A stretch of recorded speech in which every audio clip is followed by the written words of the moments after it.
Ya, silakan. Alhamdulillah udah berapa nih? Udah 12 dari Bandung dua nih.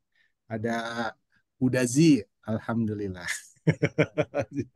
Panjang, panjang umur nih Zilmi. Tadi siang dengan saya komunikasi. Ini Zilmi kan? Masya Allah. Baik, kita mulai ya. Ya. Bismillahirrahmanirrahim. Assalamualaikum warahmatullahi wabarakatuh. Waalaikumsalam warahmatullahi wabarakatuh.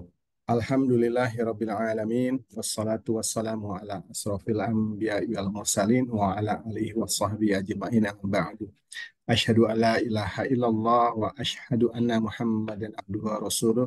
Allahumma sholli ala Muhammad wa ala ali Muhammad. Alhamdulillah segala puji syukur kita panjatkan kehadirat Allah Subhanahu wa taala yang telah memberikan nikmat kepada kita semua, nikmat yang tak terhingga di antaranya nikmat iman, Islam, sehat walafiat, dan atas berkat kehendak Allah pula malam ini kita dipertemukan kembali dalam kajian Rabuan bersama Ustadz Asam dalam keadaan sehat walafiat. Semoga teman-teman yang juga yang sedang dalam keadaan sakit, tidak sehat, semoga segera Allah angkat sakitnya, dan yang mungkin ada keperluan urusan semoga dimudahkan Allah urusannya. Amin. Amin.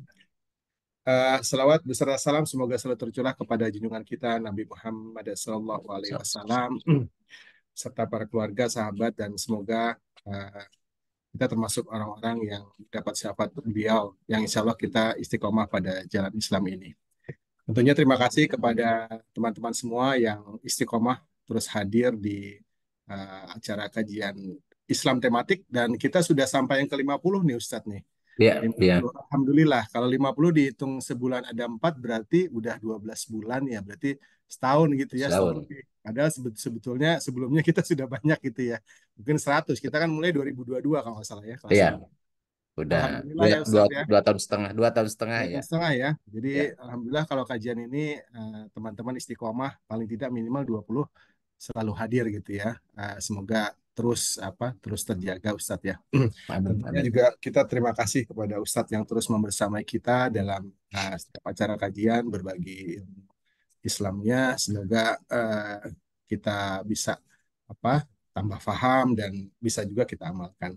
Baik, untuk tidak memperpanjang waktu, malam ini Ustadz akan apa uh, menyampaikan kajian, uh, janji Ustadz dan atas request dari Mas Iwan Setiawan, tapi saya yakin ini juga bermanfaat untuk kita semua yang meskipun sudah ini Ustadz ya udah 20 tahun lebih lah gitu ya menikah, mudah-mudahan bisa terjaga terus keluarga kita, keluarga sakinah mawadah warahmah. Jadi kajiannya bagaimana membentuk keluarga sakinah mawadah warahmah. Dipersilakan Ustadz menyampaikan kajiannya. Terima kasih. Bismillahirrahmanirrahim. Assalamualaikum warahmatullahi wabarakatuh. Alhamdulillah, salatu Waalaikumsalam wassalamu ala warahmatullahi rasulillah wa wabarakatuh. ala alihi wa sahbihi wa mawala amma ba'du. Puji dan syukur kita panjatkan kehadirat Allah Subhanahu wa taala. Salawat dan salam semoga Allah curahkan pada sore tauladan kita Nabi besar Muhammad sallallahu alaihi wasallam, pada keluarga, sahabat, dan pengikutnya hingga akhir zaman. Qani rahimakumullah, alhamdulillah pada malam hari ini Allah mempertemukan kita insya Allah dalam keadaan sehat walafiat, dan kita doakan tadi mudah-mudahan yang sedang sakit Allah sembuhkan, Allah angkat penyakitnya, dan sedang menghadapi kesulitan Allah selesaikan masalahnya, dan mudah-mudahan Allah selalu menjaga kita menjadi orang-orang yang istiqomah. Mudah-mudahan kita semua di akhir hidup kita dalam keadaan baik insya Allah. Ikhwan rahimakumullah, sebagaimana yang disampaikan minggu lalu, sebenarnya bukan hanya requestnya apa Kang Iwan ya, karena saya memprovokasi supaya Kang Iwan bisa cepat membentuk keluarga.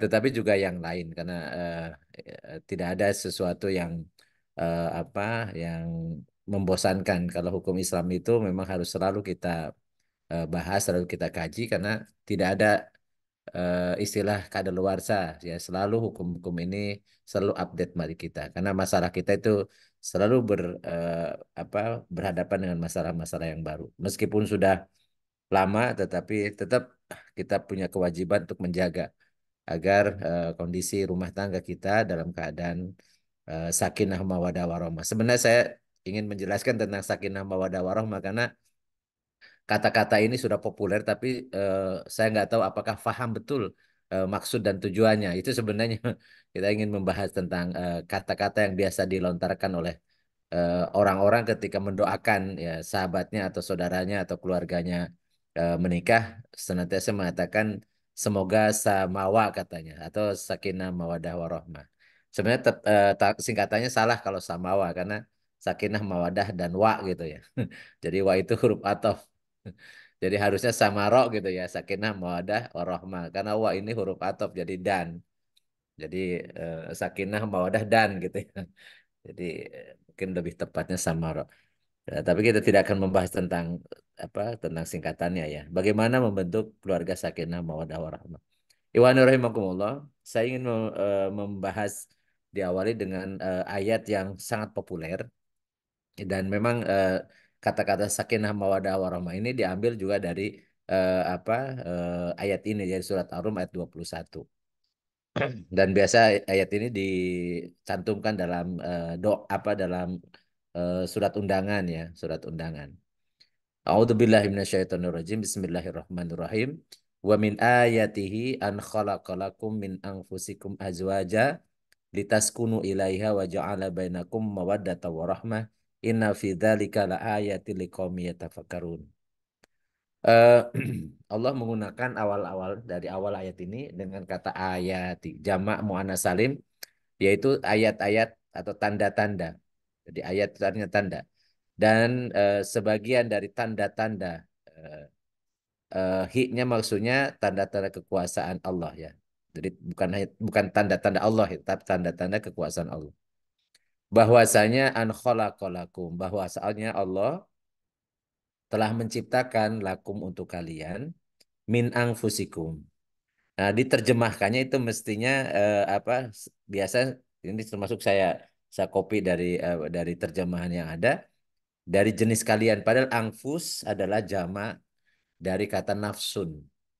Jadi jamaknya nafsun adalah anfus. Artinya Allah telah menciptakan untuk kalian dari jiwa-jiwa kalian. Makanya lebih tepat pasangan hidup kita adalah belahan jiwa. Jadi ya, dari jiwa yang mana dulu awalnya dari jiwa Adam yang kemudian Allah ciptakan pasangannya itu Hawa dan seterusnya. Dan karena jiwa ini juga apa gaib bagi kita, walaupun jiwa itu adalah kita sendiri. Dan penciptaan jiwa manusia itu sebelum Allah menciptakan alam semesta. Ya. Sementara kalau raga itu melalui proses, ya ada bapak, ada ibu, ada sel telur dan sel sperma, kemudian terjadilah pembuahan. Itu cikal bakal raga. Tetapi jiwanya jauh sebelum dunia Allah ciptakan. Oleh karena itu memaknai min anfusikum artinya Allah telah menciptakan untuk kalian dari jiwa-jiwa kalian. Oleh karena itulah maka jodoh itu Allah yang tentukan. Jadi Kang Arya lahir di mana, Teh Is lahir di mana, ketemulah di kemudian di nggak tahu lagi mungkin lagi praktikum dasgron gitu ya. Nah, kemudian akhirnya kemudian ada kok ketemu pasangannya gitu ya, yang jauh ininya kemudian jadilah berumah tangga gitu ya. Jadi semuanya, saya misalnya yang di sini yang apa Teh Evel sama eh, Mas Arif ya gitu. Yang satu lahir di mana, yang satu lahir di mana, kemudian ketemulah di MP ya. DMP. Jadi ya itulah Itu itu di praktikum juga Ustadz. Praktikum iya. ilmu wilayah ya, Pak. Nah, nah, pokoknya seperti itulah. Jadi itulah yang disebut dengan jodoh Allah yang menentukan. Karena yang tahu yang menciptakan Allah dan kemudian bahwa jiwa pasangan kita itu memang Allah ciptakan dari apa? Dari jiwa kita ya. Jadi min anfusikum azwajnya dari jiwa-jiwa kalian pasangan-pasangan. Eh, maka dari itu kemudian ada suatu perasaan yang berbeda gitu. Ya kalau pasangannya itu begitu ketemu kemudian ada suatu perasaan yang berbeda gitu. Ya itulah yang dimaksud dengan apa jodoh ya jodoh. Jadi jodoh kita adalah belahan jiwa kita. Jangan dibahas mungkin kalau jodohnya berapa kali itu gimana pasangan itu urusan Allah karena ini bagian dari tanda-tanda kekuasaan Allah kan. Jadi nggak usah dibahas seperti hanya kita membahas materi yang bisa terindra ya. Karena jiwa kita sendiri gaib bagi kita. Sama dengan nyawa kita juga gaib bagi kita kan. Walaupun ada kita bisa kita rasakan keberadaannya tetapi kita sulit untuk mengindranya. termasuk juga jiwa kita.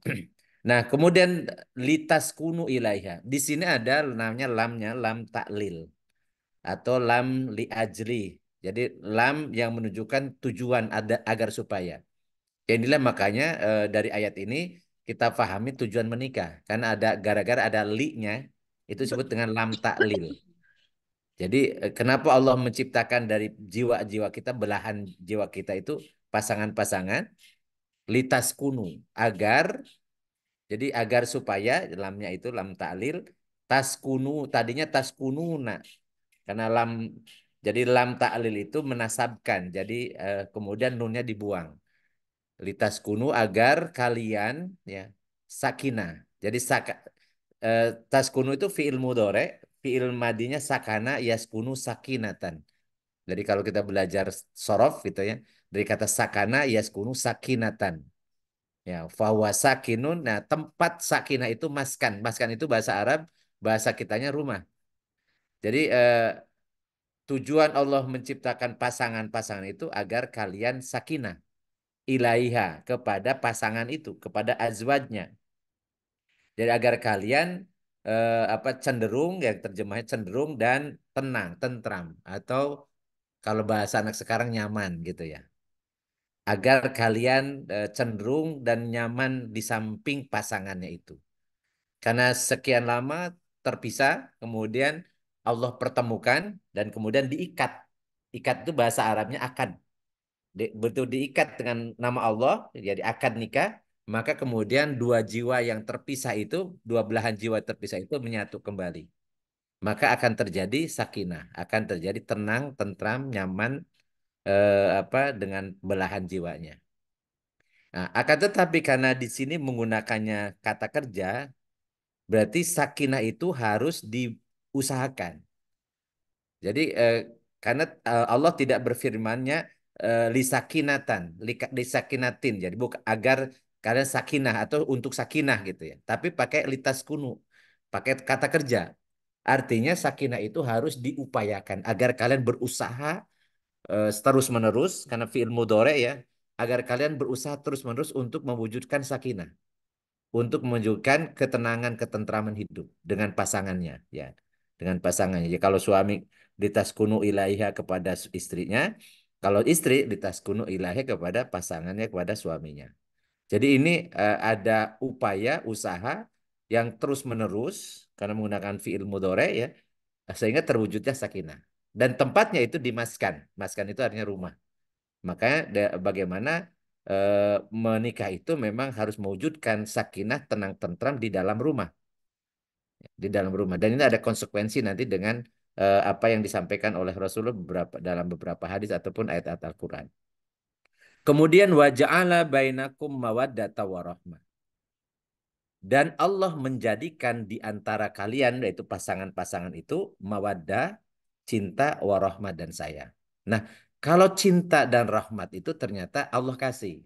Kalau sakinah itu diwujudkan, diusahakan oleh kedua belah pihak, oleh pasangan itu, oleh suami dan istri, sedangkan mawadah warahmah Allah kasih.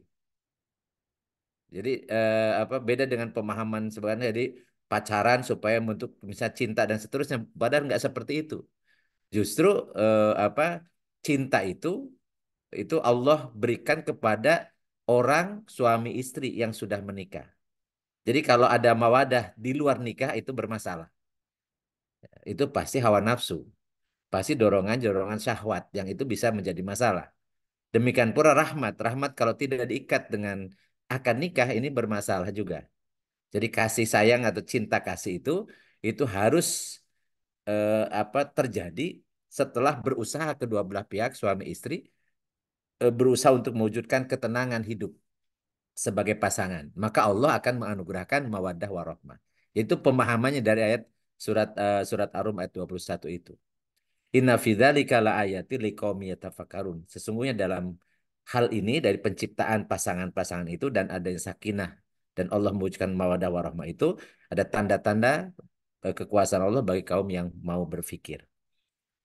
Dari kalau kita dibuat apa makna yang biasa disebutkan ya oleh sebagian orang kata samara, yang pertama yang harus kita pahami bahwa karena jodoh itu Allah yang menentukan, karena pasangan atau belahan jiwa itu Allah yang mengetahui, maka ketika kita menentukan pilihan, kita kembalikan kepada yang mengetahui pilihan yang terbaik, yaitu menjadi jodoh kita.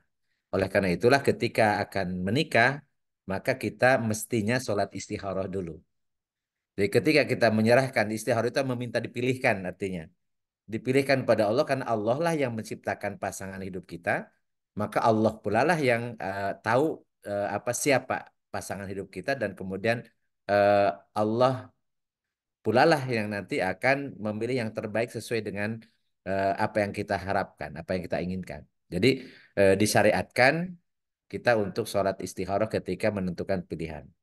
Lalu kalau sudah terjadi seperti sekarang misalnya, terus apakah perlu surat istikharah atau merevisi itu ya bisa bisa sholat istikharah, tapi bukan berarti kemudian dipilih gitu. Istri bagian dari dipilihan, nggak boleh.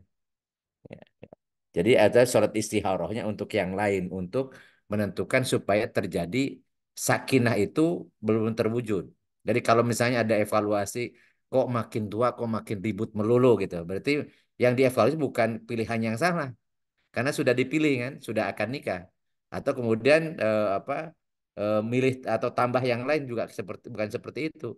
Tetapi kemudian kita mengevaluasi mungkin ada hal-hal yang tidak benar. Oleh karena itulah kita harus belajar. Untuk sakinah itu perlu upaya dan upaya itu baik sakinah mulai tenang di dunia apalagi kemudian untuk bisa tenang sampai ke akhirat mau tidak mau dengan ilmunya. Jadi berumah tangga itu ibadah yang paling lama yang pada penyataannya jarang atau mungkin sedikit sekali yang mempersiapkan ilmunya untuk berumah tangga. Padahal kalau kita apa yang sudah kita lakukan ibadah yang paling lama mungkin puasa sebulan ya, puasa Ramadan atau haji misalnya. Haji. Tetapi itu kita pelajari betul ilmunya. Bahkan kalau untuk berangkat haji sampai doa-doa pun dihafalkan. Tetapi sedikit sekali atau bahkan mungkin jarang orang sebelum menikah kemudian belajar dulu ilmu tentang rumah tangga. Padahal ibadah yang paling lama adalah berumah tangga atau menikah. Dari mulai akad ya terjadi sampai Allah memisahkan ya dengan ajal masing-masing. Itu itu apa rentang waktunya ibadah berumah tangga. Maka kalau rugi sekali kalau kemudian kita melakukan rumah tangga dan apa yang terjadi dalam selama berumah tangga itu tidak dijadikan ibadah. Karena sebagaimana yang dikatakan Rasulullah, ya an-nikahu sunnati. Nikah itu bagian dari sunnahku. Artinya kalau sunnah berarti kalau dijalankan berpahala. Jadi sangat sayang kalau seandainya sudah 20 atau 30 tahun rumah tangga, tapi minus ibadahnya. Harusnya selama 30 tahun itulah semua yang dilaksanakan ketika berfungsi sebagai suami atau istri, itu menjadi ibadah. Oleh karena itulah juga Rasulullah mengatakan orang yang menikah itu akan sempurna agamanya. Kenapa? Karena sebelum menikah dia hanya hanya tidak ada kewajiban dan tidak ada juga hak dan kewajiban dengan pasangan. Sehingga begitu pasangan itu menyatu, jadi ada lengkap ada kewajiban yang dia lakukan kepada pasangannya, demikian pula dia mendapatkan hak. Maka dari itu ketika berdoa mendoakan orang menikah itu lafadznya sangat kita mungkin sudah familiar, barakallahu laka wa baraka alaika wa jama'a bainakuma fi khairin. Jadi semoga Allah memberkahi dalam hal engkau melaksanakan menerima hak. Jadi laka itu artinya menerima hak wa baraka alaika dan semoga Allah memberkahi ketika engkau melaksanakan kewajiban. Dan semoga Allah menyatukan kalian berdua dalam kebaikan. Oleh karena itulah kita mudah-mudahan ya selama ini setiap waktu yang kita lalui dalam rumah tangga itu berkah. Berkah itu adanya ziyadatul khair atau kebaikan yang abadi. Kebaikan di dunia, kebaikan di alam barzah, kebaikan di akhirat. Jadi tidak hanya tambah kebaikan di dunia, tapi yang dimaksud berkah itu kebaikan sampai kholidina fi abada. Jadi kebaikan yang kholidina fi abada. Itu artinya berkah. Nah, kemudian di tas kuno ini yang dari Sakinah itu tenang tentram itu eh, apa eh, harus kedua belah pihak. Jadi azwaj itu tidak mungkin akan terjadi ketenangan, ketentraman kalau hanya satu pihak. maka digunakan lafadz azwaj. Azwaj itu pasangan. Jadi kalau suami itu zaujun, kalau wanita istri itu zaujatun. Namanya pasangan ya kalau pasangan misalnya sepasang sepatu, pasti ada yang kanan ada yang kiri. Jadi kalau semuanya kanan itu bukan pasangan namanya. Dan itu pasti dia akan berjalan dengan baik karena tidak saling menutupi, tidak saling melengkapi. Jadi itulah yang terjadi kenapa orang semua ribut melulu karena mereka memposisikan bukan sebagai pasangan tetapi satu pihak. Biasanya istri yang ingin menuntut hak-haknya terus atau suaminya yang berusaha untuk menuntut hak-haknya. Nah, kemudian karena saling menuntut haknya kemudian mereka tidak berfungsi jadinya karena tidak berfungsi sebagai pasangan. Padahal pasangan itu pastilah tidak akan mungkin saling menuntut karena dia tahu posisinya. Kalau apa eh, sandal kiri itu memang fungsi untuk pijakan kaki kiri ya ya sandal kanan itu untuk pijakan kaki kanan sehingga kemudian melangkahnya pun tidak boleh bareng-bareng jadi memang harus harus apa yang kanan dulu kemudian yang kiri belakang karena kalau kalau bareng itu kan jatuh jadi oleh karena itulah ya kegagalan berumah tangga biasanya karena dua-duanya pengen bareng, pengen sejajar, pengen sama gitu. Jadi semuanya nuntut hak masing-masing, tidak menunaikan kewajibannya atau fungsi masing-masing. Maka dengan filosofi seperti itulah ya sakinah itu bisa terwujud kalau pasangan ini berjalan sebagaimana fungsi pasangan. Jadi saling melengkapi, saling menutupi, kemudian saling menyempurnakan, ya bukan saling mendahului atau bukan inginnya sama, ingin sama tugasnya gitu ya. Jadi istri ya tugasnya sudah dijelaskan, suami juga tugasnya sudah dijelaskan oleh syarat.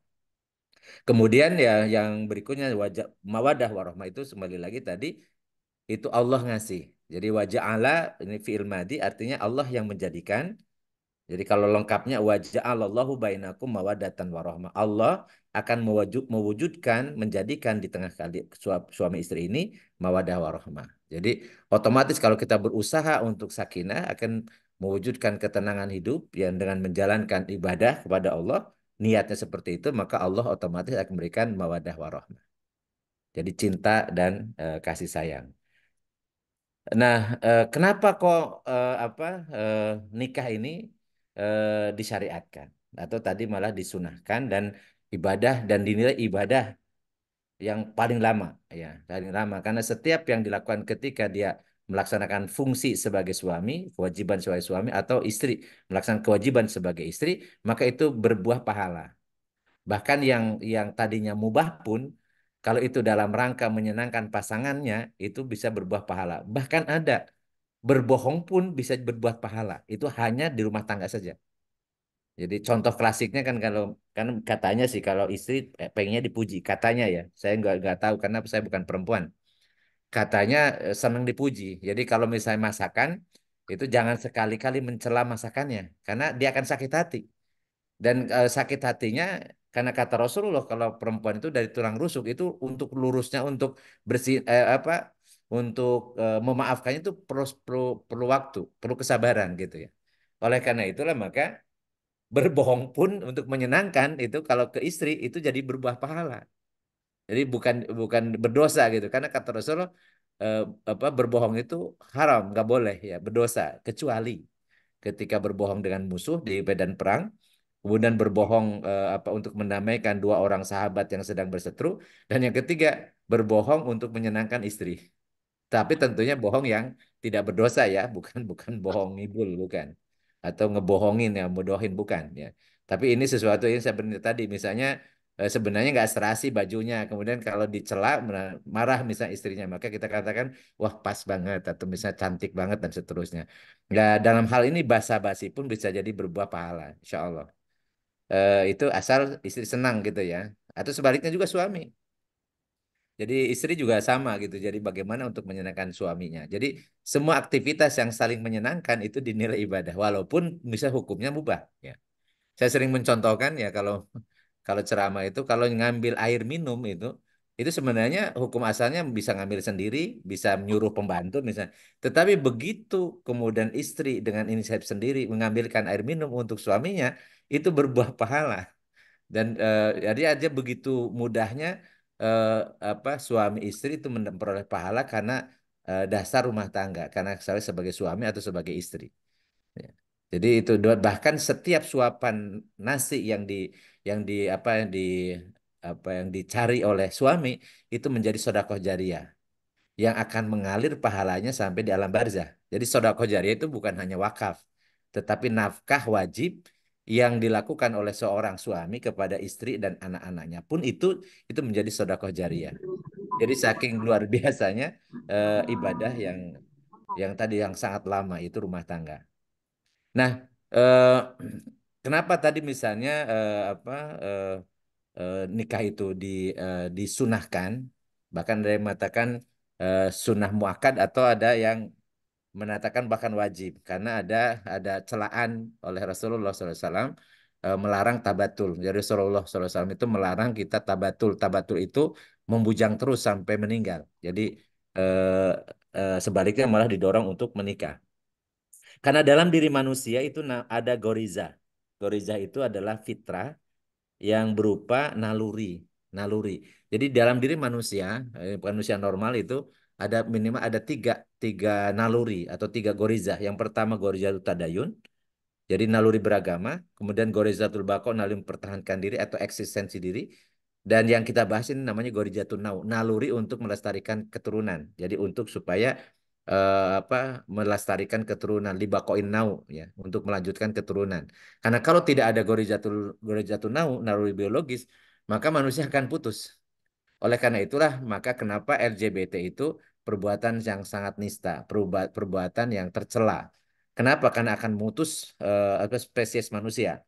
Jadi Homo sapien bisa nggak ada di muka bumi kalau LGBT terjadi. Karena kalau laki-laki dengan laki-laki itu perempuan dan perempuan tidak akan mungkin akan melanjutkan keturunan. Oleh karena itulah maka Rasulullah mendorong justru ketika menikah suruh punya anak banyak. Rasulullah mengatakan nikahilah oleh kalian wanita-wanita yang subur. Ya, itu dilihat dari keturunannya, maksudnya dari bapak ibunya atau dari neneknya dan seterusnya. Karena Rasulullah mengatakan aku akan berbangga dengan banyaknya umatku kelak di yaumil qiyamah dengan para nabi yang lain. Artinya justru nikah itu memang motivasinya untuk punya keturunan. Ya, terlepas nanti apakah Allah titipkan keturunan atau tidak, tetapi motivasinya harus punya keturunan. Jadi kalau ada nikah justru dia karena kecenderungan anak-anak sekarang misalnya tidak mau punya keturunan itu justru menyimpang dari fitrahnya. Karena adanya Ghorizatul Nau memang untuk supaya kita punya keturunan. Dan semakin banyak ya keturunan kita itu semakin semakin dibanggakan oleh Rasulullah. Dengan catatan tentunya amanah itu, anak itu kita bina, kita didik menjadi anak-anak yang soleh. Nah, jadi kalau ini Gorija itu karakternya dia kalau seandainya ada rangsangan dari luar, maka akan muncul ingin dipenuhi. Jadi ketika ada rangsangan dari luar, maka kemudian akan muncul dan ketika muncul itu kalau tidak dipenuhi akan terjadi kegelisahan, ya, kegelisahan. Oleh karena itulah kalau dipenuhi ya dengan yang disyariatkan oleh Allah, maka dia akan muncul ketenangan atau sakinah. eh, Dalam suatu hadis Rasulullah SAW menyatakan kaitan dengan para suami ini yang sudah menikah tentunya ya, karena kalau yang belum menikah ya sulit ya. Jadi Rasulullah mengatakan ida ahadukum a'jabathul mar'atu fawaqa'at fi qalbihi falyamid ila imraatihi falyuwaqi'aha fa inna dzalika yarudu ma fi nafsihi. Jika salah satu dari kalian, seorang laki-laki ya, dia salah satu laki-laki dari kalian terpesona oleh kecantikan seseorang wanita yang bukan istrinya tentunya, lalu kemudian bayangan wanita yang terlihat itu masuk ke dalam hatinya, maksudnya membangkitkan syahwatnya, jadi teringat-ingat, maka salurkanlah syahwat itu pada istrinya, ya kalau punya istri, yaitu dengan berhubungan suami istri, ya. Maka sungguhnya hal itu akan menolak apa yang ada dalam dirinya, yaitu mengendalikan hawa nafsunya. Ya, makanya ada lagu Uje ya itu. Jadi istri itu sebagai bidadariku ya, yang akan menjaga kehormatan kemuliaan seorang laki-laki atau seorang perempuan. Jadi menikah itu memang untuk menjaga menjaga kemuliaan dan kehormatan seorang manusia. Karena kita ini bukan binatang. Kalau binatang tidak diatur ya. Jadi mau dengan siapapun, dimanapun, kapanpun mereka lakukan. Tapi manusia itu makhluk yang mulia. Jadi ada aturannya. Sehingga salah satu dari tujuan syariat Islam adalah limuhafadoti ala nasab. Jadi untuk menjaga nasab. Jadi harus jelas keturunannya, bapaknya siapa, ibunya siapa. Jadi binnya ya kalau laki-laki atau perempuan binti siapa. Maka dari itu dalam Islam boleh seorang seorang laki-laki menikah lebih dari satu, tapi maksimal empat.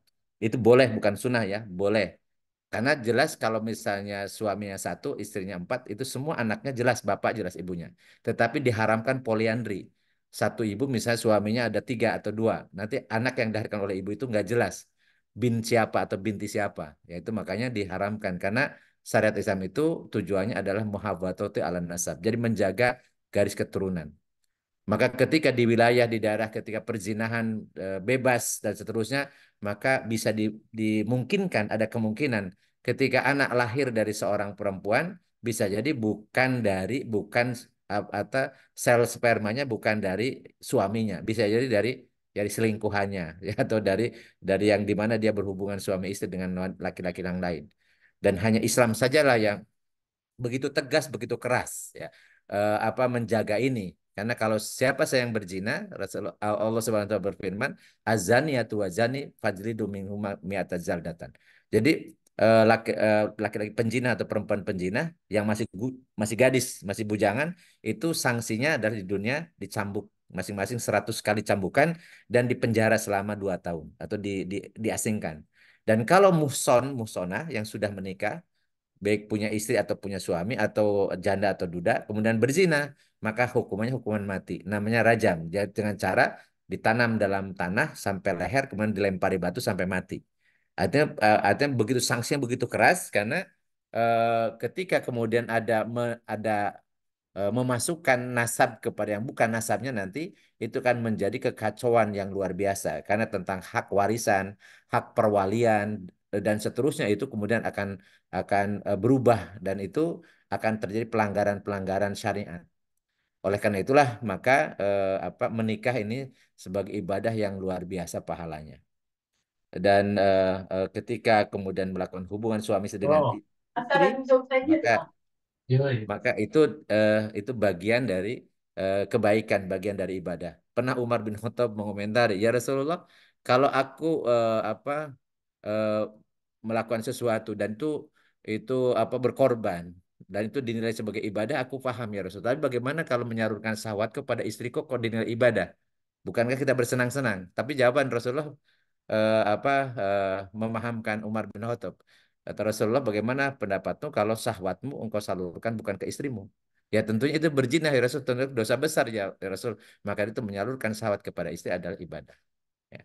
Jadi eh, eh, karena penyaluran ya, syahwat itu akan menenangkan. Begitu tidak disalurkan maka akan jadi kegelisahan. Walaupun tidak akan mematikan. Beda dengan hajatul udhawiyah, berbeda dengan kebutuhan fisik. Kalau tidak walaupun tidak ada rangsangan akan muncul lapar atau haus dan kalau tidak penuhi akan mati. Tapi kalau yang gorizah ini tidak akan sampai mati tetapi akan terjadi kegelisahan. Nah, kemudian Rasulullah SAW ya, atau Allah Subhanahu Wa Taala dan Rasulnya ini mendorong ya seseorang untuk menikah. Jadi dalam ayat Al-Quran surat An-Nur ayat 32 Allah berfirman wa angkihul ayama minkum wasolehina min ibadikum wa imaikum in yakunu fuqara'a yughnihimullahu min fadlihi. Dan kawinkanlah orang-orang yang sendirian di antara kamu. Ya. Jadi orang-orang sendirian itu baik masih misalnya gadis ataupun bujangan ya ataupun yang duda atau janda ya nikahkanlah ya. Nikahkanlah orang-orang yang sendirian di antara kamu. Dan juga hamba-hamba sahaya ya. Hamba-hamba sahaya yang kita punya. Tapi kalau kita kan sekarang nggak ada perhambaan, yang ada hamba sahaya, nggak ada budak. Artinya kalau sekarang yang faktanya yang sendirian-sendirian itu supaya suruh segera menikah ya. Menikah. Jika kondisi kalian fukoro kesulitan ya, kesulitan karena Allah menyempitkan rezekinya, maka justru nanti Allah yughnihimullahu min fadli. Jadi pasti Allah ini karena janji Allah ya. Ini Al-Qur'an ya, surat surat An-Nur ayat 32. Kalau kalian dalam keadaan fakir, dalam keadaan kekurangan, maka dengan nikah itu Allah akan mencukupkan, akan memampukan kalian dengan karunia-Nya. Dan ini pasti. Karena ini janji Allah ya. Maka dari itu kalau ada orang yang ragu menikah karena masalah harta, itu kekeliruan yang besar. Pernah suatu saat Rasulullah didatangi oleh seorang laki-laki dan dia pengangguran, nggak punya pekerjaan dan sulit banget gitu ya. Kemudian kata Rasul, nikahlah kamu. Kemudian dia pernah sempat protes, ya Rasulullah, bagaimana aku akan menikah sementara aku tidak punya harta? Kata Rasul, nikahlah kamu, maka nanti Allah akan memberikan kecukupan. Karena ketika kita menikah, maka ada rizki dari istri kita atau rizki untuk anak-anak kita yang Allah titipkan melalui kita. Maka pasti kalau niatnya ibadah, niatnya menjalankan syariah, maka Allah akan menolong. Dan pastilah ini karena janji dalam surat An-Nur ayat 32 ini, pasti jika kalian, jadi kalau jika maka gitu ya. Ini sebuah janji, jika maka. Janji Allah, jika kalian fuqara, maka kalau menikah Allah akan mencukupkan kalian dari karunia-Nya. Dalam sebuah hadis Rasul mengatakan, ya ma'syarus syabab man istata'a minkumul ba'ah falyatajawad. Fa innahu aghaddu lil basar wa ahsanu lil farji. Wa man lam yastati fa alaihi bisawm fa innalahu wijaun. Wahai para pemuda, barang siapa yang diantarkan yang sudah mampu menikah, maka menikahlah. Karena menikah itu lebih dapat menahan pandangan dan lebih memelihara kemaluan. Dan barang siapa yang tidak mampu, maka hendaklah ia berpuasa. Karena puasa dapat menekan syahwat.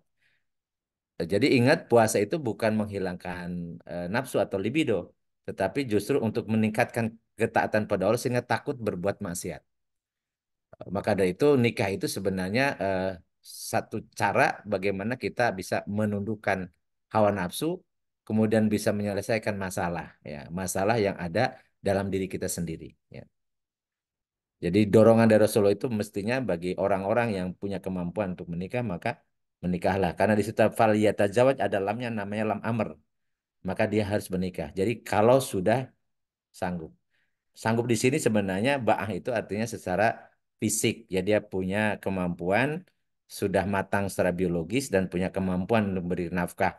Ya, mencari nafkah, ya lahir ataupun batin.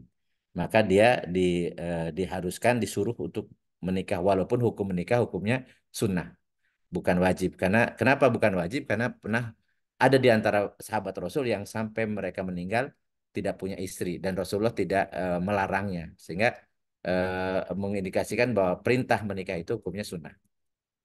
Nah, kemudian agar semuanya bisa berjalan sebagaimana yang diinginkan, seperti tadi sakinah mawaddah warahmah, maka kita harus paham fungsi masing-masing. Di dalam Islam, kepemimpinan dalam rumah tangga itu ada pada suami. Siapapun istri kita, ya, kondisi seperti apapun, walaupun mungkin dia jadi apa CEO, mungkin dia jadi miliarder atau apapun lah, tetap yang mengendali sebagai kowam, sebagai pemimpin adalah suami. Ya. Jadi di sini tidak ada kompromi, misalnya ada persamaan gender dan seterusnya. Karena Allah Subhanahu wa taala yang memerintahkan itu. Ar-rijalu qawwamuna 'ala nisa bima fadallahu ba'dahum 'ala ba'din wa bima anfaqu min amwalihim. Kaum laki-laki itu adalah pemimpin bagi kaum wanita. Dan istilahnya pemimpin itu qawwam. Qawwam itu dari koma, yakumu, iqomah. Jadi yang menegakkan, meluruskan, apa, mengarahkan itu fungsi qawwam. Atau lebih kalau dalam ilmu manajemen namanya menjadi leader. Yang leadernya itu suami. Jadi suami yang mengarahkan atau disebut kalau ceramah itu sebagai nakodanya. Kalau kemudian ada sebuah kapal ya, ada kapal berlayar di samudra yang sangat luas maka tergantung nakodanya. Dan itu kecekatan nakodanya. Bagaimana dia bisa mengarahkan, bisa apa apa memimpin ya menjadi leader bagi keluarganya.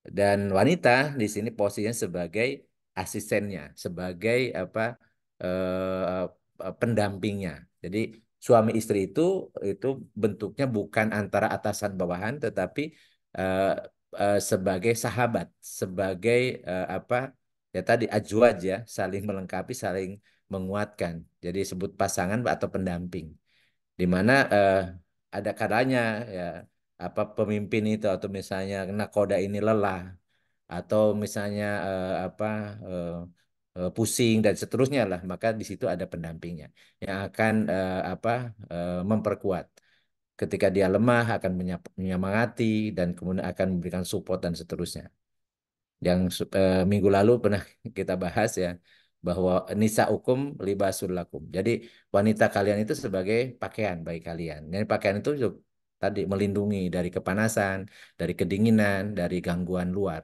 Jadi masing-masing saling menutupi, saling melengkapi, saling melindungi.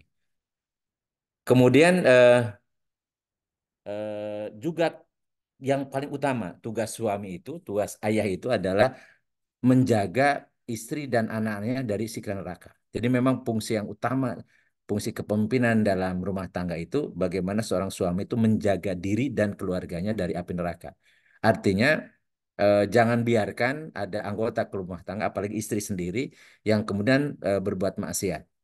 Ya Allah Subhanahu wa taala memerintahkan ya ayyuhalladzina amanu qu anfusakum wa ahlikum naro. Di sini perintahnya kepada laki-laki. Kataku maksudnya antum. Ya. Jadi bukan ke perempuan. Wahai orang beriman, jagalah oleh kalian ya, diri-diri kalian dan keluarga kalian dari neraka. Waquduhan nasu wal hijarah, di mana bahan bakarnya adalah manusia dan batu-batuan. Alaiha malaikatun giladun syadidun yasidadun la ya'sunallaha ma amarahum wa yaf'alu ma tu'marun. Penjaganya adalah malaikat-malaikat yang kasar dan keras. Mereka tidak durhaka kepada Allah terhadap apa yang dia perintahkan kepadanya, selalu mengerjakan apa yang diperintahkan oleh Allah. Surat At-Tahrim ayat 6.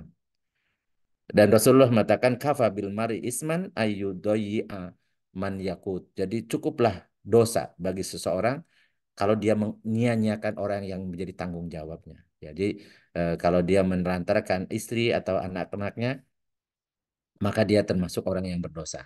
Walaupun mungkin dia ibadah sunnahnya banyak ya. Kemudian yang kedua, jadi selain leader tadi sebagai pemimpin, kemudian yang dia harus menjaga istri dan anak-anaknya itu dari api neraka. Kemudian kewajiban yang utama kedua adalah menafkahi, baik secara fisik, lahir ataupun batinnya. Jadi Allah SWT memerintahkan kepada para suami, liyumfik du sa'atin min sa'atihi. Wa man qadara alaihi rizquhu falyunfik mimma atahullahu. La yukallifullahu nafsan illa ma ataha. Sayaj'alullahu ba'da usrin yusra. Orang-orang yang mampu, ya, para laki-laki yang mampu harus memberi nafkah sesuai kemampuannya. Jadi sesuai kemampuan itu disebut dengan ma'ruf bil ma'ruf. Ya. Dan orang yang sempit rizkinya, ya karena miskin, maka dia harus memberi nafkah sesuai yang dia Allah berikan kepadanya. Jadi apa yang Allah berikan kepada dia harus nafkahkan kepada orang yang wajib dan nafkah itu pada istri, kepada istri dan anak-anaknya tentunya. Allah tidak akan memikulkan beban kepada seorang melainkan sekedar apa yang Allah berikan kepadanya. Dan Allah akan memberikan kelapangan sesudah kesempitan. Jadi kalau itu dijalankan karena Allah dan dia sungguh-sungguh mencari nafkah, ya dan maka Allah akan memberikan jalan keluar. Jadi Allah mengatakan wa may yattaqillah yaj'al lahu makhrajan wa yarzuqhu min haitsu la yahtasib. Siapa yang bertakwa pada Allah, dia menjalankan di jalan Allah, menjalankan usaha yang halal, yang benar, yang bertanggung jawab, ya maka pasti Allah akan memberikan jalan keluar dan berikan rizki min haitsu la yahtasib, dari arah yang tidak diduga-duga. Dan dalam surat Al-Baqarah 233 Allah mengatakan wa 'alal mauludi lahu rizquhunna wa kiswatuhunna bil ma'ruf.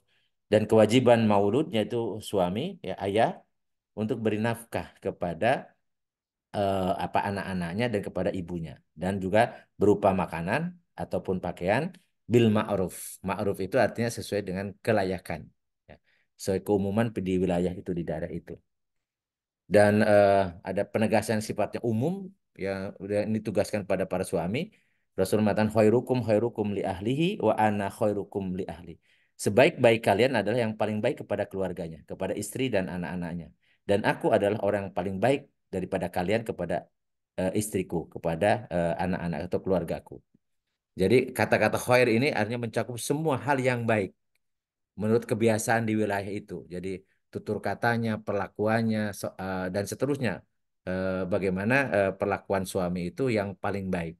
Dan Rasulullah menyatakan beliaulah yang terbaik, yang paling baik perlakuannya kepada istri dan anak-anaknya, pada keluarganya. Jadi contoh saudaraan kita adalah Rasulullah SAW. Jadi kalau kita belum tahu bagaimana perlakuan Rasul pada istri-istrinya, ya. Kalau istri Rasulullah istrinya itu banyak ya, dan itu khususiat yang minggu lalu kita sudah bahas.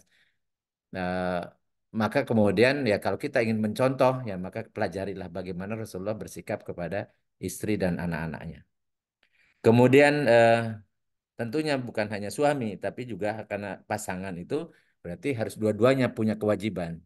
Jadi Rasulullah menyatakan ala ukhbirukum bi khairin ma yang nijul mar'u al mar'atu sholihatu idza nadhara ilaiha sarrathu wa idza amaraha ata'athu wa idza ghaba anha hafidhathu. Jadi maukah aku beritahukan tentang kekayaan, tentang apa kekayaan yang paling baik bagi seorang laki-laki adalah yang paling baik, kekayaan yang paling baik atau perhiasan yang paling indah ada almar'atus solehah. Jadi istri yang soleha. Apa cirinya? Idza nadhara ilaiha sarratu. Jadi kalau suami itu memandang pada istrinya, jadi menyenangkan. Jadi bukan menyebalkan ya, tapi menyenangkan. Jadi dan teringat-ingat terus senyumnya, teringat-ingat candanya dan seterusnya. Jadi itu menyenangkan suami. Makanya kalau berdandan macam-macam itu untuk suami, agar suami senang. Ya, jangan sebaliknya, jadi berdandan untuk apa supir angkot misalnya, atau berdandan untuk apa tukang tukang beca, atau untuk berdandan untuk tukang sayur misalnya, sementara sama suaminya asal-asalan, itu nggak boleh. Atau ketika mau ke pesta, wah dandan luar biasa, jadi begitu di rumah tidak pernah menampilkan sesuatu yang terbaik terindah di hadapan suaminya. Jadi istri yang soleh itu justru idza nadhara ilaha saratu. Apabila suaminya memerintahkan padanya, dia mentaatinya. Tentunya kalau tidak maksiat, selama tidak maksiat. Apabila tidak ada suaminya, maka dia bisa menjaga kehormatannya, menjaga kehormatan suaminya, menjaga kehormatan dirinya, dan juga menjaga kehormatan keluarganya. Jadi di antara ciri-ciri atau apa tanda-tanda istri solehah itu, yang pertama taat dan patuh terhadap suami selama tidak disuruh maksiat. Karena la ta'ata li makhlukin fi ma'siyatil khaliq, kata Rasulullah, tidak ada ketaatan kepada makhluk kalau maksiat pada khaliq. Mengatur rumah tangga dengan baik, karena fungsi ibu itu, fungsi istri itu adalah umun warobatul bait. Jadi istri itu sebagai ibu ya bagi anak-anaknya, dan sebagai pengatur manajer rumah tangga. Jadi yang dia yang ngatur. Kalau rumahnya acak-acakan terus, nggak keru-keruan gitu ya. Suasana juga panas terus ya, ribut melulu. Ini bisa jadi memang mengaturnya yang manajernya yang apa yang tidak cakap. Tapi manajer tidak cakap bisa jadi karena direkturnya juga nggak benar gitu. Jadi atasannya lagi ya, berarti siapa ya, suaminya gitu. Jadi ini makanya harus kerjasama yang luar biasa.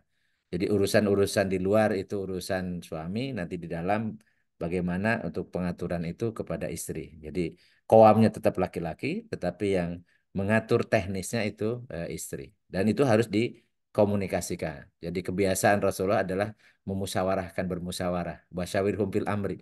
Ya, jadi bermusyawarah dalam setiap urusan. Fa idza azamta fatawakal Allah. Kalau mengambil keputusan maka ya apa ya tawakal pada Allah. Jadi Bismillah dengan apa selalu diniatkan untuk ibadah. Bergaul dengan baik, yang misalnya seorang istri soleha itu dengan keluarga dari suami itu sangat baik. Karena mau tidak mau kalau hubungan keluarga ini terganggu, ya, maka akan mengganggu juga ketentraman rumah tangganya. Jadi banyak kasus yaitu bisa terjadi perceraian karena ketidakbaikan antara mantu dengan mertua dan seterusnya. Kemudian tidak keluar rumah tanpa izin suami. Jadi pernah suatu hari seorang sahabat meninggalkan istri dan pesan kepada istrinya tidak boleh keluar dari wilayah dari Madinah, tidak boleh keluar kota. Nah, kemudian dapat berita bahwa di kampungnya itu apa bapaknya sakit. Kemudian datang wanita ini kepada Rasulullah, ya Rasulullah, bapakku sakit, tapi harus harus keluar dari kota Madinah ini. Tapi suamiku pesan tidak boleh aku keluar ya tanpa sebelum datang beliau balik lagi dari perjalanannya. Apa jawaban Rasulullah? Ittaqullah wattaqi zaujaki. Jadi takwalah kalian engkau kepada Allah, takwalah engkau pada Allah dan taatilah suamimu. Jadi suamimu. Ya, ternyata datang berita lagi, bapaknya meninggal. Datang lagi wanita ini meminta izin pada Rasulullah. Tetap Rasulullah jawabannya, bertakwalah engkau pada Allah dan taatilah suamimu.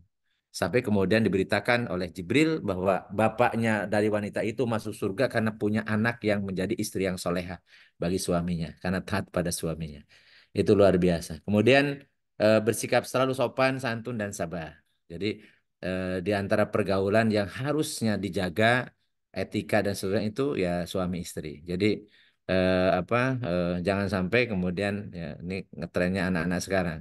Jadi walaupun mungkin awalnya teman ya, ketika jadi suami istri tetap harus ada apa penghormatan penghargaan. Jadi jangan sampai dia menghormati orang lain tapi suaminya sendiri tidak dihargai atau kemudian malah dia sengaja dihina-hina di hadapan orang banyak atau bahkan aibnya dibuka, yaitu itu ciri istri yang tidak solehah atau istri yang tolehah ya, yang toleh yang nggak benar. Kemudian ridho dan bersyukur atas pemberian suaminya ya. Suatu saat Rasulullah setelah pulang dari Isra Mi'raj mengatakan aku melihat wanita yang paling banyak penghuni neraka itu para perempuan. Para wanita bertanya, "Ya Rasulullah, kenapa kami jadi banyak-banyak?" Kenapa? Ya, kata Rasulullah, banyak di antara kalian, para istri, yang tidak pandai bersyukur atas rizki yang Allah berikan melalui suaminya. Yang tidak syukur, tidak ridho atas pemberian dari suaminya.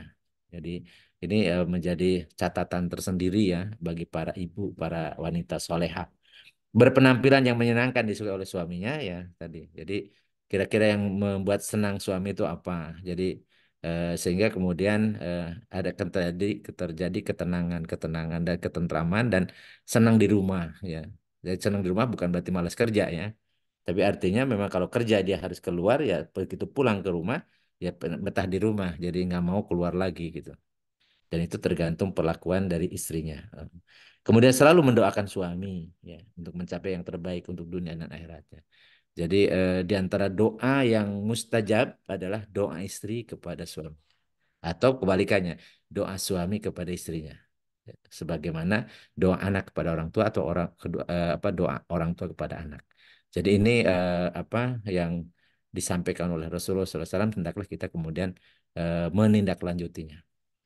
Mungkin itu pengantar diskusinya ya. Monggo silakan apa dilanjutkan dengan mungkin ada tambahan-tambahan dari teman-teman ya atau ada yang perlu di apa diskusikan. Saya kembalikan ke Mas Arya. Assalamualaikum warahmatullahi wabarakatuh. Waalaikumsalam warahmatullahi wabarakatuh. Baik, terima kasih Ustadz atas Waalaikumsalam penyampaian warahmatullahi wabarakatuh. kajiannya terkait keluarga sakinah mawadah warahmah. Alhamdulillah 29 teman-teman bergabung Ustadz dalam kajian malam ini. Mungkin kajiannya sangat menarik Ustadz terkait keluarga Samara gitu ya. Insya Allah teman-teman yang di sini semua juga ingin terus menjaga Ustadz ya keluarganya menjadi keluarga yang yang tentram dan penuh kasih sayang Ustadz ya. Ya, ya. Arti dari Samara tadi tentram dan penuh kasih sayang dan Insya Allah nih mudah-mudahan banyak pertanyaan atau hal yang ingin disampaikan karena kita semua nih udah berpengalaman Ustadz berpengalaman menikah lebih dari 20 tahun mungkin ya ada Ya. 29 orang jadi Pengalaman, kami persilah walaupun beraninya sekali ya nggak apa-apa lah ya. Ini bukan cerita keberanian, udah. Oh tuh iya. kan tuh kan ini ada yang berani nih Ustadz ada satu yang berani Oh nanya ya, maksudnya Om kami Gugut, selamat persilakan loh punya cucu ya kemarin Om Gugut ya. Kang Iya, Najib silakan alhamdulillah. Selamat langsung ya, saja Masya Allah. Tabarakallah. pertanyaannya. Makasih, makasih. Eh, Yang di Ambut sini dulu. Kang Zini kayaknya akan bertanya. Ya, mangga. ya, Assalamualaikum warahmatullahi wabarakatuh. Waalaikumsalam. Waalaikumsalam warahmatullahi wabarakatuh. Ya, Pak Ustadz, jadi hapunten begini ceritanya. Kan ada pengalaman-pengalaman ya, wah, saya itu sering dengar ya dari teman-teman juga yang sering ada kejadian tuh justru si istri itu pengen nurut sama suami. Tapi rupanya dari mertua itu sangat-sangat apa ya, jadi mungkin karena adat bahwa istri itu harus inilah terutama mungkin dari satu tempat ya bahwa istri adalah harus yang pertama kalau enggak nah justru akhirnya justru yang membuat si halo halo Oh iya, iya, assalamualaikum iya, kak iya, halo siap, ya. Ya, kedengaran, kedengaran. halo betul betul ah jenis salam mati jadi di akhirnya justru malah terjadilah keributan tuh di situ gitu Kang itu tuh gimana sih Mm, Kang seringkali itu kejadian itu nyikapinya tuh situasi kayak gitu gitu jadi kan kasihan mm, di pihak istrinya istri kadang-kadang ya, mau nurut ke suami tapi mm, apa karena si mertua apa mm, bapak orang tuanya itu terlalu dominan lah kasarnya ya Kang ya mm, kayak kayak mm. gitu tuh Iya. Ini yang Iya, sering terjadi. Nah, posisi istri kan jadi iya, kasihan gitu, bukan bukan ini iya. ya, tapi kayak lebih kayak kasihan. Jadi ya kadang-kadang teman-teman suka datang ke kantor dengan muka kusut dan lain sebagainya, bahwa ada, Iya, waduh mertua saya begini begitu gitu loh, iya, sering kali iya. kejadian seperti itu gitu Kang. Gitu aja Baik, kira baik, Kang ya. baik, Assalamualaikum baik, warahmatullahi wabarakatuh. baik. Waalaikumsalam. Jadi saya tidak akan membahas mertua kita ya, tapi kita akan membahas kita sebagai mertua. Nah, karena ini waktunya kita jadi mertua kan. Artinya dalam Islam mertua itu atau misalnya saya sebagai bapak dari anak saya dan juga tentunya mertua bagi mantu saya. Ketika dia melakukan akad, karena walinya, bapaknya menyatakan aku nikahkan engkau dengan putriku, itu artinya dia sudah tidak punya hak lagi untuk intervensi masalah rumah tangga. Karena dia sudah serahkan itu. Namanya ijab. Ijab. Dan Ya, kemudian ijab itu menyerahkan. Dan kemudian kabul itu menerima. Jadi mantu kita telah menerima tugas itu. Maka kalau kita sebagai mertua ini, jadilah mertua yang bijak. Tidak banyak intervensi urusan rumah tangga anak. Tapi bukan berarti tidak mau menasehati. Tapi yang dimaksud ini tidak intervensi. Jadinya tidak ikut ngatur-ngatur dan seterusnya gitu ya. Tetapi ya, nasihatin wajib. Nasihat beda, nasihat dan intervensi kan beda ya. betul, Jadi betul. itu artinya kalau yang mertua kita kan sudah pada nggak ada kayaknya ya. Ya Iya, tinggal. iya, betul. Jadi maksudnya kita kasusnya ini kita jadi mertua nih ya. Kita jadi orang tua. Ini Betul. insya Oh, Allah kita ya. akan mengalami semua nih ya. Walaupun kita sayang sama anak kita yang perempuan yang dimanja-manja dari sejak kecil, dikuliahkan, oh macam-macam gitu. Maka ketika kita nikahkan, artinya kita telah memberikan amanah agar anak kita ya itu bergabung atau misalnya hidup dengan pasangannya yang telah Allah tetapkan. Oleh karena itulah maka ketika menerima pinangan dari seorang laki-laki, maka yang harus dilihat itu ya adalah apakah laki-laki itu bisa bisa menjaga anak putri kita, anak perempuan kita. Jadi dilihat dari apanya agamanya. Jangan dilihat dari wibawanya, wibawa mobil, wibawa rumah, wibawa macam-macam Kartu ya. Tapi kredit. dilihat dari jadi apa yang dibawa tapi dilihatnya dari agamanya. Maka insya Allah baik itu apa laki-laki ketika milih perempuan atau perempuan ketika milih laki-laki. Temennya kalau perempuan milih laki-laki kan dari walinya ya. Jadi dilihat dari Ya, background agamanya. Karena kalau itu agamanya, insya Allah anak perempuan kita akan aman di tangan laki-laki yang tahu ya, yang taat, yang soleh gitu ya. Tetapi kalau ya, misalnya kita lepaskan anak kita kepada laki-laki yang nggak jelas gitu, ya. Nggak jelas agamanya, kemudian tentang kesolehan dan bahkan tidak sholat misalnya mohon maaf ya, atau bahkan berbeda keyakinan. Ini artinya kita telah apa menjatuhkan, menjerumuskan anak kita kepada jurang kesengsaraan dunia akhirat. Ingat ya, jadi menikahkan anak itu kita titip kepada orang yang akan membawa anak kita, putri dan cucu-cucu kita itu ke surga. Maka hmm. maka lihatlah, jangan dilihat ditanyanya gajinya berapa digit macam-macam nggak usah kan karena sekarang nggak perlu digit-digit ya. Yang penting ada punya kartu ya. Nah, Iya, jadi jadi maksud saya jadi kalau kaitan dengan harta yang sebagaimana kita mungkin mengalami ya, tidak ada di antara kita yang ujuk-ujuk kaya. Nggak ada. Jadi betul. proses dulu ya. Jadi ya kita merasakan dulu awal-awal. Maka tidak adil rasanya kalau kemudian kita memilih mantu berdasarkan kekayaannya. Ya, jadi tidak jujur pada diri kita sendiri. Tapi kalau kita memilih karena agamanya itu harus karena kita mau titipkan anak dan cucu-cucu kita harus ke tangan orang yang bisa dipercaya dia akan membawa anak dan cucu kita ke surga. Itu itu intinya ya. Dan ketika kita melepaskan itu anak kita kepada mantu kita, artinya apa kita tidak boleh lagi intervensi. Kita punya punya kewajiban hanya menasehati. Jadi tidak sampai ngatur-ngatur. Biarlah mereka, kemudian mereka cuman kita arahkan agar mereka selalu menjaga ya sakinah mawadah warohmah gitu ya. Itu Hmm. kalau kaitannya dengan kasus-kasus yang sekarang banyak atau khawatirnya nanti kita melihat ke orang, sementara kita tidak sebagai mertua, justru yang membuat pusing anak kita, anak mantu kita itu ya kita gitu. Iya, iya. Jadi, Kang Gugut udah punya mantu kan? Udah punya cucu saya, Kang. Oke, iya, iya.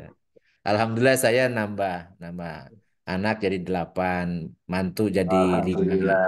ya cucu jadi 6 ya. Wah, syukurlah. Tambah besar Alhamdulillah. keluarganya Ustaz ya, keluarga Iya. besar. Alhamdulillah, Alhamdulillah. Saya baru punya alhamdulillah. cucu tuh, baru punya cucu berapa hari yang lalu, baru belum 10 hari Laki, kan. lagi, lagi perempuan. Perempuan, perempuan. Selamat ya Kang Alhamdulillah. Gugut. Alhamdulillah. Selamat punya Makasih, cucu. makasih Kang Arya. Ya, Selamat juga udah jadi Jadi aki-aki. aki, aki. aki-aki.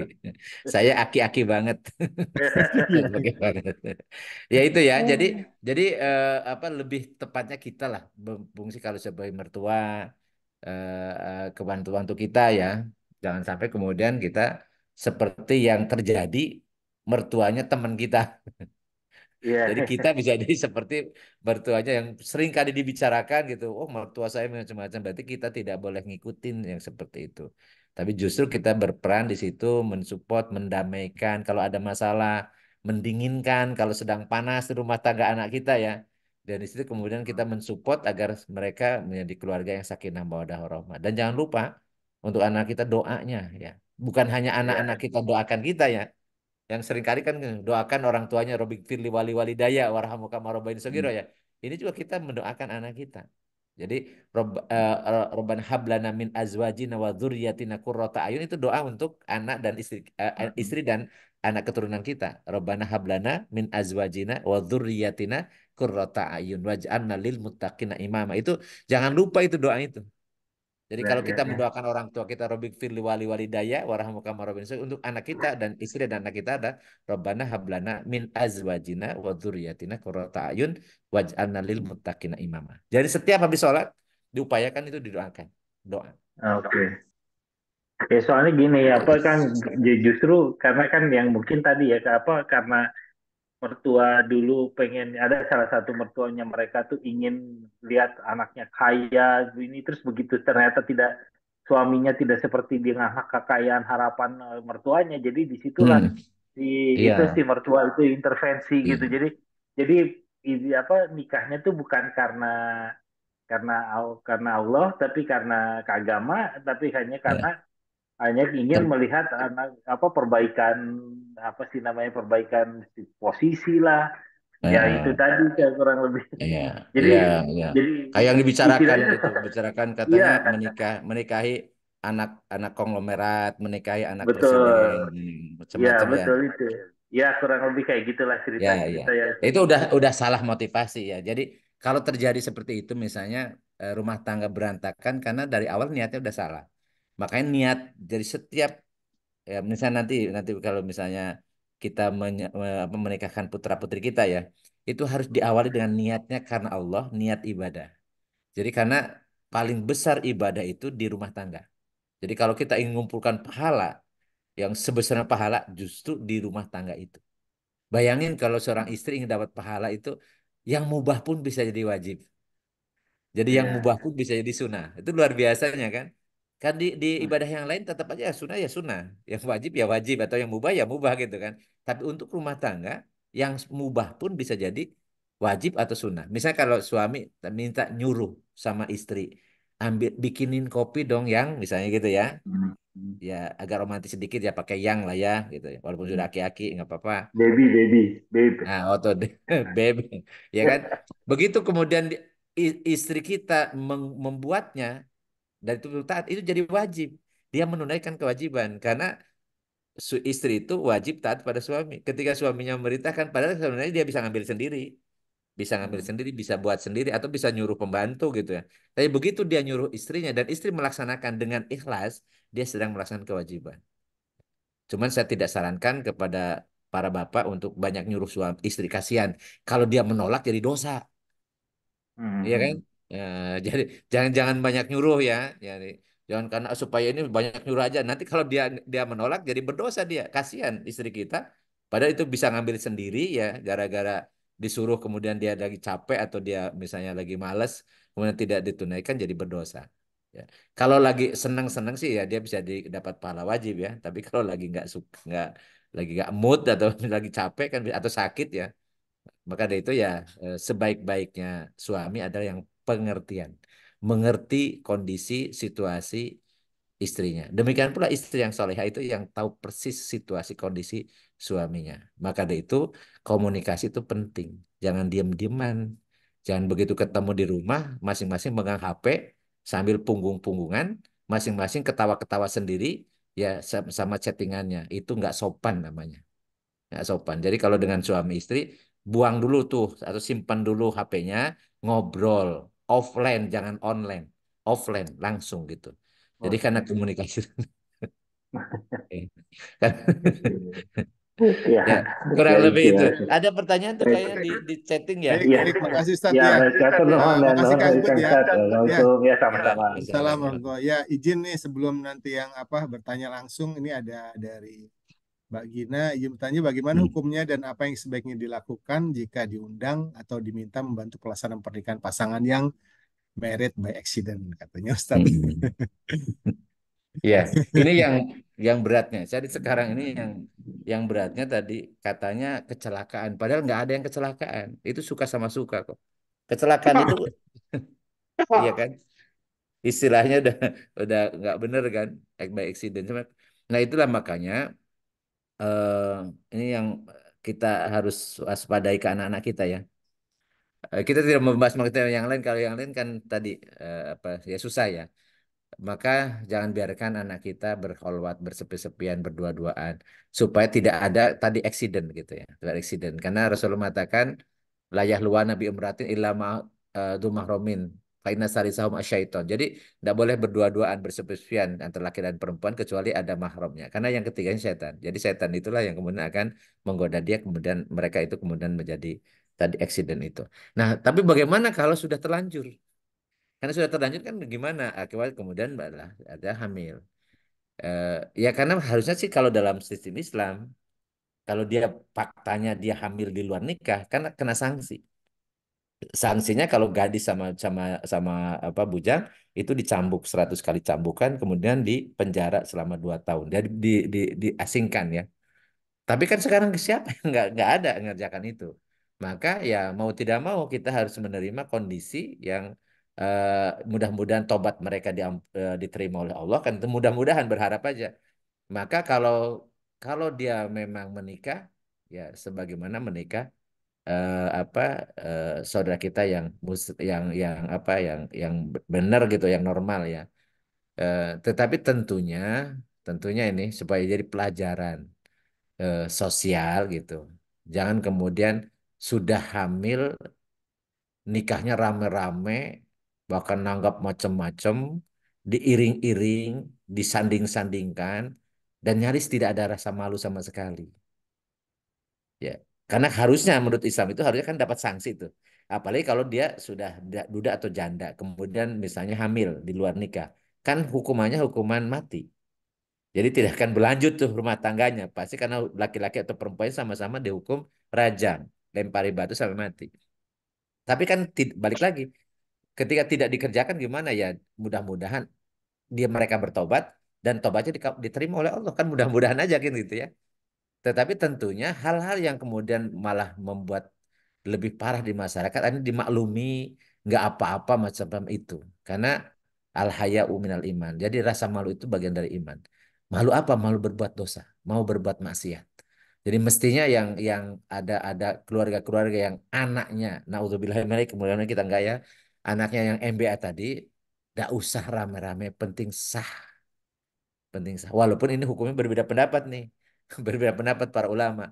Ya, ada yang mengatakan kalau misalnya ini masih gadis ya, tadinya masih gadis, dihukumi sebagaimana sebelumnya belum pernah nikah, jadi ya ketika kemudian walaupun belum lahir macam-macam gitu ya, ya udah nikahkan saja, itu sah. Ada yang mengatakan dia karena faktanya dia hamil, jadi dia nikahnya itu harus sudah melahirkan, kemudian sudah sampai idah selesai, jadi udah nifas, kemudian ada idah, baru kemudian sah nikah. Jadi ini perbedaan pendapat khilafiyah itu ada di tengah-tengah apa ulama fikih. Ya, apapun yang diambil ya biasanya nanti orang KUA sudah punya standarnya sih sebenarnya.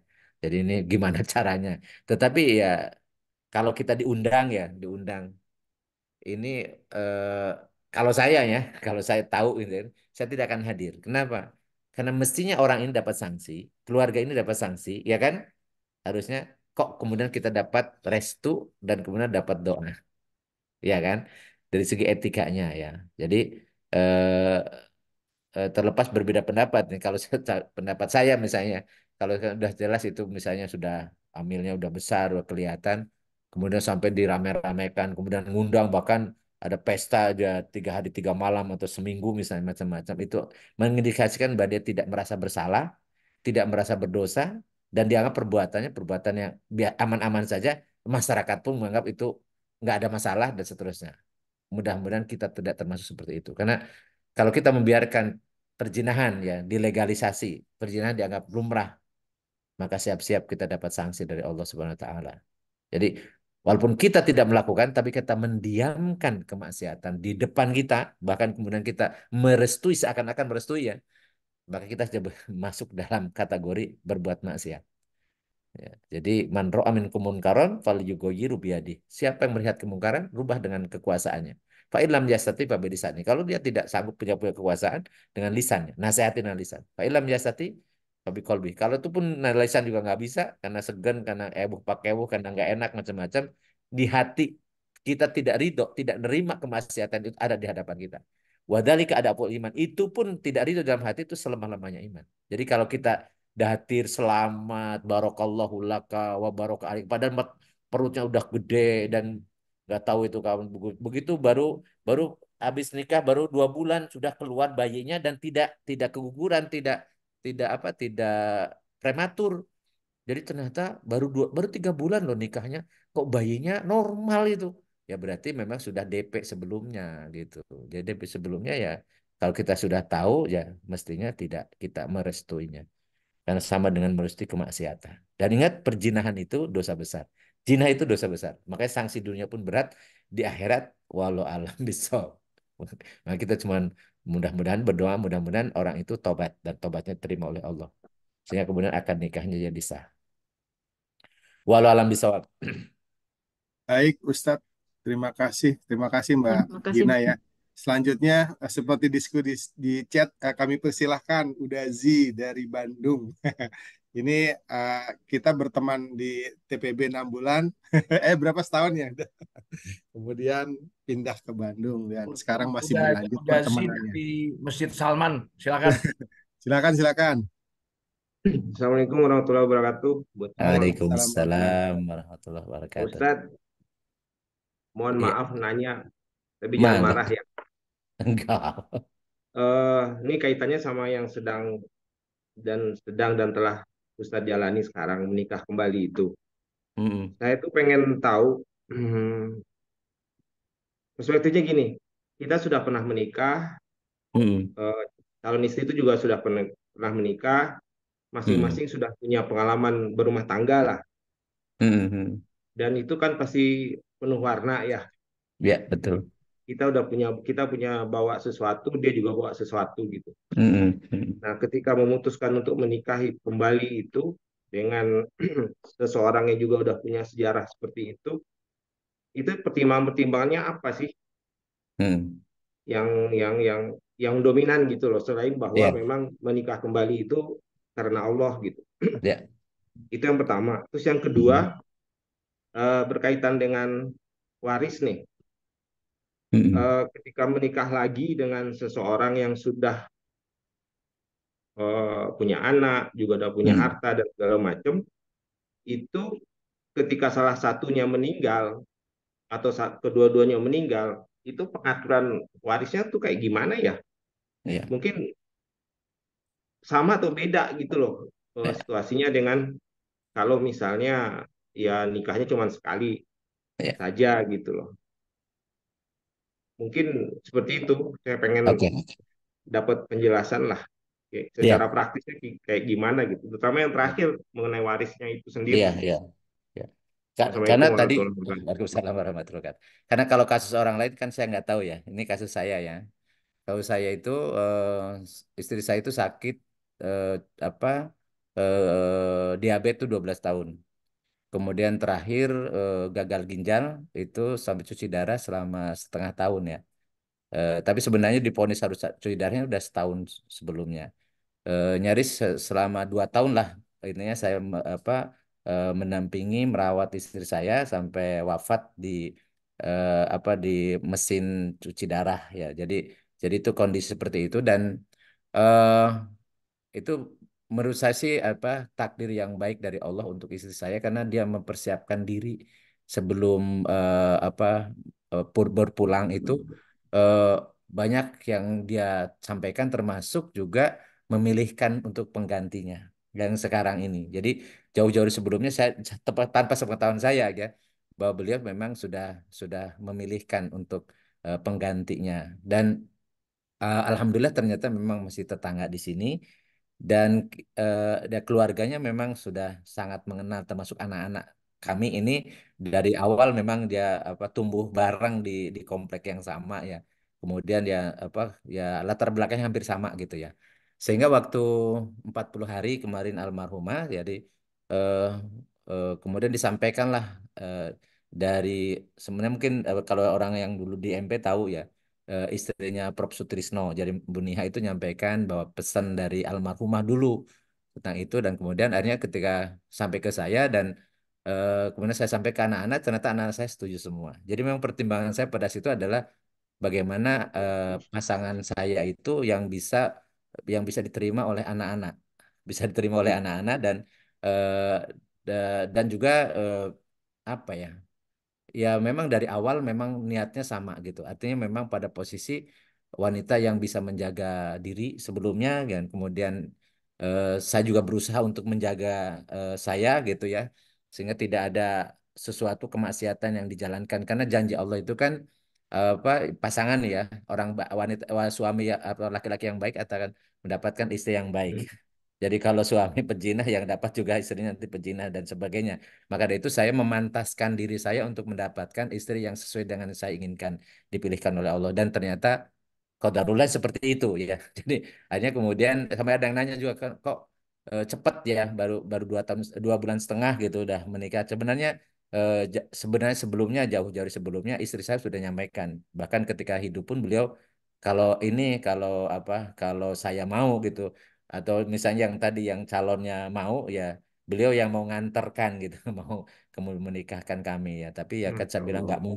nggak mungkin saya menikah sementara saya meninggalkan istri yang sedang sakit nggak mungkin oleh karena itulah maka ya dari Allah menetapkan yang terbaik untuk istri saya dalam pengawasan saya dan dirawat ya maksimal. Kemudian beliau juga eh, meninggalkan pesan-pesan dan pesan-pesannya itu walaupun mungkin tidak mengikat saya sebenarnya, jadi saya boleh milih yang lain sebenarnya.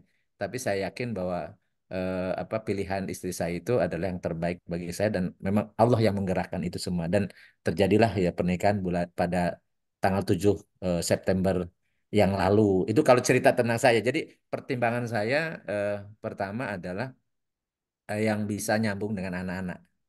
Jadi yang kedua saya karena laki-laki dan masih masih produktif. Kalau saya membiarkan saya sendirian di mana-mana saya itu jadi terkenal dengan duda ya. Dan disebut dengan oleh teman-teman tuh duren ya, duda keren katanya. Walau alam walaupun nggak keren, keren banget ya. Tapi artinya banyak banyak fitnah di situlah gitu ya. Maka dari itu saya untuk memutus fitnah itu, jadi saya mendeklirkan. Kemudian setelah nikah, kemudian saya umumkan di Facebook saya di zaman supaya tahu bahwa saya punya istri lagi. Walaupun ada yang komentar macam-macam tadi. Dan alhamdulillah ternyata dari keluarga almarhumah juga menerima, kemudian akhirnya justru mereka mendorong tuh kemudian anak-anak saya terutama, anak-anak saya kebetulan sudah dewasa, Kang, jadi sudah pada dewasa dan mereka tahu persis, jadi mereka khawatir bapaknya sakit, jadi setelah ditinggal almarhumah khawatir sakit, maka kemudian mereka sangat mensupport dan kemarin juga panitianya anak-anak semua. Jadi, jadi semua anak-anak saya. Itu kalau kasus terkait dengan saya ya Pak. Itu. Nah kaitan dengan tadi, kalau yang lain saya nggak tahu. Kalau yang lain nggak tahu. Nah Jadi nggak kemudian ada terkait resistansi ya dari anak-anak ya? kenapa? Nggak ada resistansi dari Al- anak-anak di kedua belah al- pihak. al- Alhamdulillah, Kang. Jadi mungkin ya, mungkin ini mungkin 1001 atau mungkin bahkan ketika lamaran itu yang menyampaikan niat itu anak saya ketiga.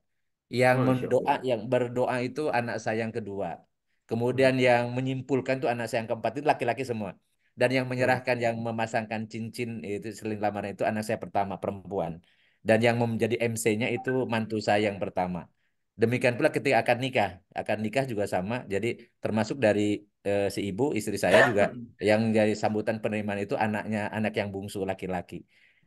Dan memang mungkin dan baru apa ya, mungkin nggak ada jeda waktu ya. Itu cucu-cucu kami itu sudah apa yang ngakui sebagai sebagai eninnya, sebagai utiknya, sebagai abahnya ya. Ya itu memang ya karena Allah mau ya, karena memang Allah yang menggerakkan itu semua. Alhamdulillah. Jadi intinya gini, jodoh itu. ya saya artinya mensyukuri itu, karena mungkin itu buah dari apa ya walau alam ya, dari kesabaran, dari keikhlasan selama ini, Hmm, termasuk juga jadi seperti pas ini, karena istri saya yang sekarang ini kan 15 tahun lamanya menjaga kemudian mendidik anaknya sampai selesai sarjana semua, yang kemudian artinya sekarang kemudian sendiri. Saya juga sama, anak saya 5, jadi tinggal satu yang si bungsu ada di pesantren. Yang sampai nomor 4 sudah sarjana semua. Kemudian saya hanya sendirian juga di rumah gitu ya. Dan ya itulah kemudian apa ya Allah menentukan pas waktunya. Jadi pas pas kondisinya. Dan yang bahagia ternyata juga bukan hanya kami berdua nih atau kami keluarga berdua keluarga ya. Tetapi warga jamaah Komplek IPB Sedang Baru juga senang semua karena saya tidak pindah kemana-mana. Jadi saya masih di sini. Itu mungkin doa berkah dari banyak orang. Bahkan kata udah Daniel itu sebenarnya sebelumnya udah nyampaikan tuh. Tahu nggak rumah Pak Suros almarhum? Saya bilang sekarang saya lagi Di rumah lagi Pak gezung itu Suroso. di rumah beliau. Jadi dulu dosennya dosennya apa pembimbingnya udah Daniel almarhum, dia tahun 2009 ya. wafatnya. Jadi itu kalau cerita tentang saya. Nah, kaitannya dengan warisan tadi udah apa Kang J. Warisan itu sebenarnya kan kaitan dengan kepemilikan ya. Jadi Hmm, saya misalnya nih saya punya kepemilikan atas nama saya dan alhamdulillah kaitan dengan warisan istri saya sudah selesai. Jadi sebelum saya memutuskan itu kemudian apa yang menjadi atas nama harta istri saya bagikan kepada ahli warisnya. Termasuk saya bagian dari ahli waris istri saya kan. Udah selesai termasuk juga wasiatnya apa demikian pula almarhum. Jadi yang ada sekarang kan kayak rumah ini kan sebenarnya ya karena kalau rumah itu masih ada istri itu sebenarnya tidak langsung bisa dibagi. Kalau rumah tempat tinggal ya, kecuali kalau harta-harta yang lain. Nah, artinya kita punya catatan, punya kepemilikan, jadi kita punya ahli waris yang bisa berbeda. Ya, yang jelas anak tiri itu bukan ahli waris kan. Jadi sebenarnya hmm, eh, kita sudah pernah membahas tentang mewaris ini Kang. Jadi pertama-tama waktu membahas kajian Islam tematik itu dulu membahas warisan sampai 2 kali ya, kalau nggak salah 2 pertemuan. Karena ya yang kadang-kadang kenapa jadi masalah karena kita tidak segera setelah wafatnya si mayit, maka tidak setelah urusan-urusan si mayit itu tidak langsung dibagikan. Sehingga kemudian hmm, akhirnya berlarut-larut akhirnya jadi masalah. Masalah hmm, kemudian ada yang menguasai, orang yang tidak punya hak, bukan ahli waris menguasai harta dan seterusnya. Itu karena memang kita ini tidak membiasakan menerapkan hukum waris sesegera mungkin setelah selesai hutang-hutang urusan mengurusi jenazahnya dan selesai hutang-hutangnya gitu. Kemudian harusnya dibagi warisan kan. Tapi ya hmm, ya seperti itu. Jadi ini pelajaran bagi kita semua yang saya udah pernah nyampaikan waktu membahas tentang warisan tuh. Kalau ada misal orang tua kita meninggal, segera mungkin harta warisannya dibagikan. Terutama apalagi kalau dalam memang yang susah itu kalau properti. Kalau itu seperti tanah, rumah, macam-macam yang sulit untuk atau tidak cepat dijadikan uang gitu ya. Itu yang seringkali menjadi masalah sampai ke anak cucu bahkan nanti ributnya di generasi berikutnya gitu. Yang mereka tidak tahu apa nasab atau misal hak-hak waris sebelumnya orang tuanya gitu. Jadi ini bagian tersendiri sebenarnya terpisah dengan tadi pertimbangan menikah. Jadi sama saja orang menikah masih bujangan atau apa gadis kemudian yang sudah janda atau duda, kepemilikan dalam Islam itu sudah apa ya sudah selesai gitu sebenarnya. Kalau misalnya saya menikahi istri saya sekarang ya, Istri saya punya gaji, sama dulu juga sama. Itu harta istri saya. Saya tidak boleh ngutak-ngatik. Itu terserah yang pemiliknya. Tapi istri saya punya hak atas harta saya karena saya punya kewajiban memberi nafkah. Ya, jadi enaknya bagi perempuan gitu ya. Jadi perempuan itu punya dia, punya suami ada bagian dari dia gitu. Jadi jadi dia boleh minta gitu. Dan suami harus ngasih sesuai kemampuannya gitu. Jadi jangan sampai kebalikannya. Jadi begitu menikahi seorang wanita dan kebetulan orang wanitanya kaya, kemudian dia nompleng di situ, dia tidak nyari nafkah, malah kemudian dia melorotin istrinya, menggunakan harta istrinya. Itu yang tidak layak menjadi suami, yang tidak layak menjadi suami. Kalau menurut Islam ya, kalau menurut yang lain sih mungkin layak ya, tapi kalau menurut Islam itu nggak layak. Jadi sayang kelayakan jadi laki-laki jadi suami itu ya dia akan menafkahi. Nafkahi dua lahir batinnya ya. Jadi bukan hanya lahirnya doang, tapi juga batinnya. Dan itu apa kewajiban itu sudah sangat mestinya sudah maklum ya, sudah sangat difahami betul oleh setiap orang yang mengaku Muslim ya. Jadi kewajiban sebagai suami. Demikian pula istri kan, kewajiban sebagai istri itu seperti apa? Kurang lebih jawabannya itu. Ya, Kalau makasih Ustaz. terkait dengan rincian apa warisannya mungkin tergantung kasusnya ya. Ya, kasusnya nanti mungkin kita bahas bahas terkait dengan warisan lagi ya. Kalau masih ada Boleh masalah. Ustadz ya. Ya. Baik, terima kasih Ustadz. Makasih udah sih.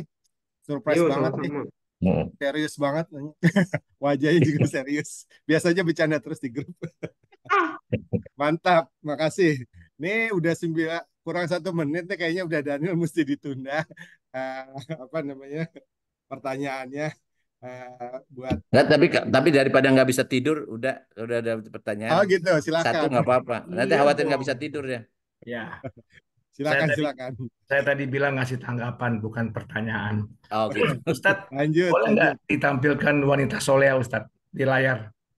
Oh gitu. Tadi ada 8 pasal. Iya iya iya iya iya. Saya mau nanggapi aja. Oh iya. Oke oke. Oh Nanggapi. iya. Ini kan bukan bertanya nih Ustadz, nanggapi. Iya iya iya. Heeh, ya. Iya, soalnya memang di antara samaroh yang Hmm, paling susah itu memang yang warohmah, ya, hmm, saling sayang. Nah, betul. ini mungkin saya kasih sedikit share ya, kan sudah kedua kali saya ya, begitu. Hmm, Jadi ini dari saya ya, ini kan ya. seolah-olah kan yang kita tuntutkan istri ini. Hmm, hmm, Sebenarnya 8 butir itu juga kita sebagai suami juga kalau bisa berimbang sama istri gitu loh. Ya, contoh ya, hmm, nomor 3, bergaul baik dengan keluarga suami. Suami juga jangan istri diminta bergaul keluarga suami, suaminya cuek sama keluarga istri. hmm. Gitu loh. Jadi saya share aja. Saya Iya. ini hobinya nih silaturahmi. Jadi saya senang silaturahmi sama keluarga istri. Istri, alhamdulillah, istri yang sekarang ini senang silaturahmi sama keluarga saya, apalagi sama ibu saya. Wah, ini benar-benar warohmah, benar-benar. Terus patuh sama nomor 1, ya apa susahnya sih suami juga patuh sama istri gitu loh. Ya kan, kalau dibilang Bi jangan ke sana Bi, udahlah nggak usah ke Bogor lah, ya kita patuh lah umpama gitu kan. Jadi ini sekedar share aja. Jadi Iya. kemudian ada lagi berpenampilan. Istri diminta berpenampilan bagus buat suami. Suaminya lecek. Makanya kadang-kadang saya nggak tahu nih Ustadz, apakah ini Hmm, memang satu arah saja, apakah paham ini juga berlaku ke suami. Nanti istri udah cantik-cantik, laki-lakinya hmm, lecek gitu. Makanya kalau saya kadang-kadang kalau mau mau ada apa-apa sampai ke ini minta pendapat istri gitu loh. Ya. Jadi kayaknya iya. sih ya, itu aja saya dari 8 ini Iya. kayaknya kita harus Iya. berimbang lah. Terus juga sabar. Jadi Hmm, jangan cuma istri doang yang kita minta sabar. Saya juga termasuk orang suami yang kurang sabar, harus sama-sama sabar nih. Karena jangan sampai istrinya sabar, lakinya marah-marah mulu. Wah, itu susah juga kan, jadi nggak adil gitu ya. Jadi iya. banyak hal yang Iya. saya akhirnya improve karena 8 pasal ini saya juga terapkan ke pihak laki-lakinya gitu loh. Dan ini bukan di mulut, ini juga masih challenge buat saya gitu ya, buat ini. Tapi begitu kita lakoni gitu ya, kita lakoni dengan baik ya, sama ya, kita equal gitu ya, equal. Akhirnya kok enak gitu loh hidup gitu loh. Dulu nggak Ya, seperti ini Ustadz. Dulu nggak seperti ini gitu loh. Ini ya. share buat teman. Siap, siap. Sebenarnya gini, udah karena saya Lecek-lecek tapi ganteng kan gawat itu. Kalau ya misalnya lecek-lecek aja ganteng, kalau misalnya dandan bahaya itu. gini, udah. Ya, ya, ya, Sebenarnya silakan ditanggapi. saya kan membahas awalnya itu kan dari posisi ini ya, suami. Ya. Mm-mm. Sebenarnya kalau kalau istri tadi yang 8 itu suami jauh lebih banyak. Karena namanya Oh, pemimpin. ada juga Ustadz Pemimpin. ya, tapi nggak Ya, ditampilkan ya. iya, ini ditampilkan ini tadi. Oh, Oh, iya, tadi iya, lagi iya. enggak. Cuma nggak Justru nggak justru pakai gitu. poin ya Ustadz ya. Ya, kan gini, kan suami itu imam. Imam itu artinya harus jadi contoh kan. Imam itu yang diikuti oleh makmum. Istri itu makmum. Kalau makmumnya soleha seperti tadi, kira-kira imamnya harus seperti apa? Baik, baik. Makanya tadi yang saya sampaikan tuh tadi khairukum ya khairukum li ahli wa ana khairukum li ahli. Rasul mengatakan sebaik-baik kalian ada yang paling baik kepada istrinya dan aku orang yang paling baik kepada istriku. Sebenarnya artinya kalau istri soleha itu tadi 8, suami itu lebih lagi karena bagaimana istrinya taat kalau taat kepada dia, padahal taat kan taat kepada Allah kan. Kalau suaminya nggak taat kepada Allah, jadi istrinya itu taat pada suaminya karena suaminya taat sama Allah dan Rasulnya kan gitu ya. Jadi itu artinya imam itu harus menjadi contoh. Makanya disebut dengan kowam Baik, ya baik. kowam. Itu jadi kalau misalnya istri sudah sabar, berarti suaminya Lebih ya sabar sudah lagi. lebih sabar lagi dong kan dia contohnya. Kan dia leadernya kan gitu. Jangan seperti Baik. yang sekarang gitu ya. Malah para pemimpin nyontoh yang nggak benar. Ini bukan pemimpin, ini bukan kowam gitu. Jadi sebagai dalam kan gitu Rasulullah mengatakan kulukum ro'in wa kullu ro'in mas'ulun an ro'iyati. Setiap kalian pemimpin dan setiap pemimpin dimintai pertanggungjawaban atas kepemimpinannya. Oleh karena itulah maka ya selamat saya salut sama Uda ya. Jadi mengevaluasi diri bahwa fungsi-fungsi sebagai leadernya untuk istri dan anak itu kalau kemarin misalnya dievaluasi dan sekarang ada perbaikan dan memang itu harus seperti itu. Dan kita ini tidak boleh juga merasa puas dengan karena kita tidak tahu ya. Dan makanya kenapa saya sudah mengingatkan ke diri saya sendiri ya, istiqomah. Karena kita tidak tahu ajal itu kapan datangnya.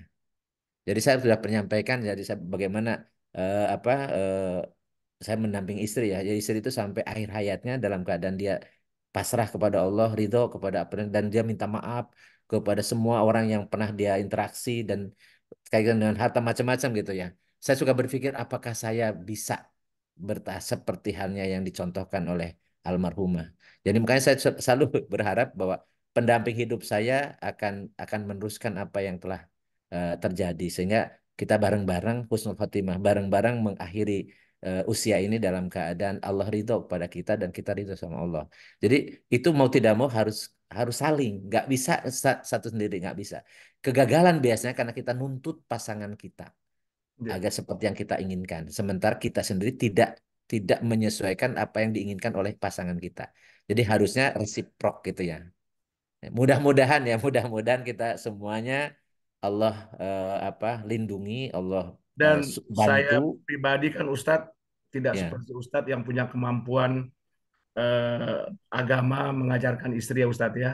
Jadi Hmm. saya juga mungkin bisa mengatakan bahwa istri-istri yang suka dengan majelis ya, dengan Hmm. pengajian itu bagus Ustadz. Karena Iya, iya. kadang-kadang kesolehan seorang istri itu didapat dari mereka-mereka yang menghadiri majelis Ustadz. Terus Iya, karena saya kan tidak punya kemampuan juga iya. lebih Betul. luas nih mengajari istri Ustadz Iya, mengenai itu. Tapi iya, didapat mereka dari pengajian sesama iya, amat gitu ya. Itu makanya saya iya, mendukung sekali tuh kalau iya. ibu-ibu, mak-mak ini ada pengajian di antara sesamanya ya. Hmm. Masya Allah. Hmm. Masya Allah. Kan pemimpin cerdas itu dia tahu kelemahannya dan dia tahu kelebihan pasangannya. Itu kan suami yang cerdas kan. Kalau dia tahu dia punya kelemahan dalam hal misalnya ilmu agama, tapi malah dia ngajarkan yang dia pun tidak paham, kan bisa Ya, seperti apa ya, gitu. Kalau misalnya justru istri kita yang paham agama, ya kita tahu kelemahan kita. Jadi kan dia sebagai bisa jadi sebagai guru bagi kita, nggak ada masalah. Karena ya, dalam Islam itu menuntut ilmu itu dari siapa saja, ya. ya. Menuntut ilmu daripada siapa saja. Dan ilmu yang paling bermanfaat adalah yang dipraktekkan. Jadi ilmu bukan teoritis, tetapi Betul. kita mempraktekkan, mencontohkan. Malu kiranya kita menjadi suami, menjadi pemimpin, sementara istri kita sabar, kitanya marah-marah melulu. Betul, Ustaz. Malu kiranya. Jadi sementara istri kita giat bekerja melaksanakan kewajibannya, sementara suaminya nuntut-nuntut saja, jadi pemalas. Ya, dan seterusnya lah. Artinya pelajaran itu justru sebenarnya tidak mesti harus dalam bentuk apa proses belajar mengajar gitu ya, tapi saling saling namanya muamalah, saling beraktivitas ya keseharian. Karena yang tahu persis kelemahan kita itu mestinya pasangan hidup kita. Yang tahu aib kita juga pasangan hidup kita. Yang tahu kelebihan kita itu juga pasangan hidup kita.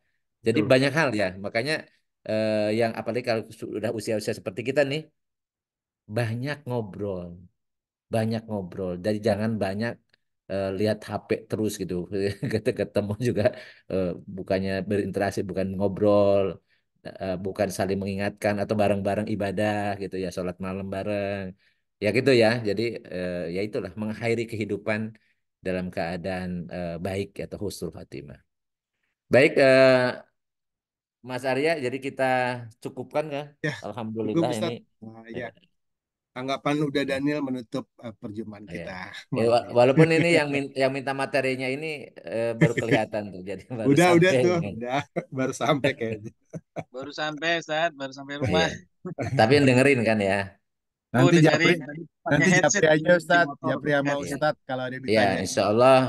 insya Allah maka untuk membentuk keluarga sakinah mawaddah warahmah, Harus Ustadz nikah Iwan dulu. harus nikah dulu. Maka, maka Siap. baru akan terjadi sakinah mawaddah. Tapi kalau tidak nikah tidak mungkin akan sakinah mawaddah warahmah. Intinya gitu ya pesannya.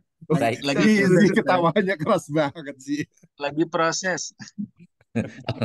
Baik, Amin, Allahumma insya sholli Allah wa sallim wa didoain barik ala sukses. sayyidina wa habibina karim naudhurina wa lana Muhammad wa sallim radhiyallahu tabarak wa ta'ala an kulli sahabati rasulillahi ajmain.